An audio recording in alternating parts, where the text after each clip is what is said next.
శ్రీమాత్రే నమః. కుజుడి సంచారంతో మార్పులు. ఈ 3 రాశుల వారికి 3 నెలల పాటు కలిసొచ్చే కాలం. ఆ రాశుల వారిని గురించి, వారిని వరించబోతున్న కలిసొచ్చే కాలాన్ని గురించి ఈ వీడియోలో వివరంగా తెలుసుకుందాం. అంతకంటే ముందు ఈ వీడియో కనుక మీకు నచ్చినట్టయితే లైక్ చేయండి, షేర్ చేయండి. అలాగే మరెన్నో ఆధ్యాత్మిక విషయాల కోసం మన ఛానల్ని సబ్స్క్రైబ్ చేసుకోండి. ఇక విషయంలోకి వెళ్తే, జ్యోతిష్య శాస్త్రం ప్రకారం ప్రతి గ్రహం, నక్షత్రం ఎప్పటికప్పుడు సంచరిస్తూనే ఉంటుంది. ఈ గ్రహ సంచారం కొందరికి శుభం, మరికొందరికి అశుభం. గ్రహాల అధిపతి అయిన కుజుడు ఆగస్టు 10న వృషభ రాశిలోకి ప్రవేశించాడు.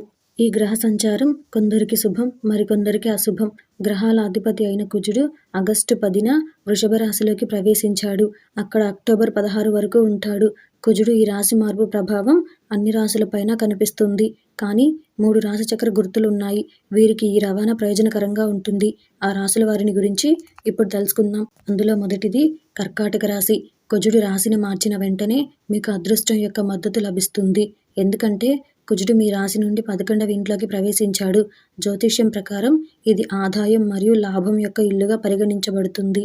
అందువల్ల ఈ కాలంలో మీ ఆదాయం బాగా పెరుగుతుందని భావిస్తున్నారు. అలాగే వ్యాపారంలో ప్రత్యేక ద్రవ్య లాభాలు ఉండొచ్చు. అదే సమయంలో మీ ఆర్థిక వైపు కూడా మునుపటి కంటే బలంగా ఉంటుంది. దీనితో పాటు ఈ సమయంలో మీ పని శైలి కూడా మెరుగుపడుతుంది. దీని కారణంగా మీరు కార్యాలయంలో ప్రశంసించబడవచ్చు. దీనితో పాటు మీకు సహోద్యోగుల మరియు సీనియర్ల మద్దతు కూడా లభిస్తుంది. అదే సమయంలో మీరు చంద్రుని రాయిని ధరించవచ్చు. ఇది మీకు అదృష్ట రత్నంగా నిరూపించబడుతుంది. అందులో రెండవది సింహరాశి. కుజుడు రాశి చక్రాన్ని మార్చిన వెంటనే వ్యాపార మరియు ఉద్యోగ గృహంగా పరిగణించబడే మీ సంచార జాతకం నుండి 10వ ఇంట్లోకి అంగారకుడు ప్రవేశించబోతున్నందున మీకు ప్రత్యేక ధనాన్ని పొందే అవకాశం ఉంది. కాబట్టి మీరు ఈ సమయంలో కొత్త ఉద్యోగం పొందవచ్చు. అలాగే మీరు ఉద్యోగం చేస్తున్నట్లయితే మీరు పదోన్నతి పొందే బలమైన అవకాశాలు ఉన్నాయి. అలాగే కొత్త వ్యాపార సంబంధాలు ఈ సమయంలో ఏర్పడడం ద్వారా మంచి డబ్బును పొందవచ్చు. దీనివల్ల భవిష్యత్తులో మంచి లాభాలు పొందవచ్చు. అదే సమయంలో వ్యాపార విస్తరణకు మునుపటి కంటే ఈ సమయం మెరుగ్గా ఉంది. ఈ సమయంలో మీరు ఆస్తి మరియు వాహనాలను కొనుగోలు చేయడానికి కూడా మీ మనసును ఏర్పరచుకోవచ్చు. ఈ సమయంలో వ్యాపారంలో పెద్ద ఒప్పందాన్ని కూడా ఖరారు చేయవచ్చు. మీరు కోర్టు కేసులలో విజయం పొందవచ్చు. దీనితో పాటు పిల్లల వైపు నుండి కొన్ని శుభవార్తలు కూడా అందుకోవచ్చు. అందులో మూడవది కన్యా రాశి.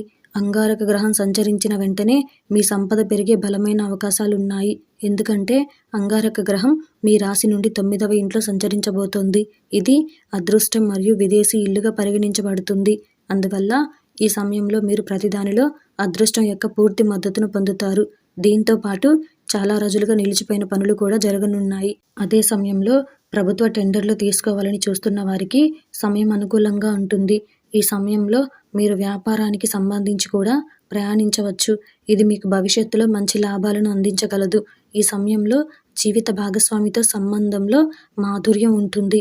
అదే సమయంలో పోటీ విద్యార్థులకు ఈ సమయంలో అదృష్టం యొక్క పూర్తి మద్దతు లభిస్తున్నట్లు కనిపిస్తోంది. వారు ఏ పరీక్షలోనైనా విజయం సాధించగలరు. మీరు పచ్చ రత్నాన్ని ధరించవచ్చు. ఇది మీకు అదృష్టమని నిరూపించవచ్చు.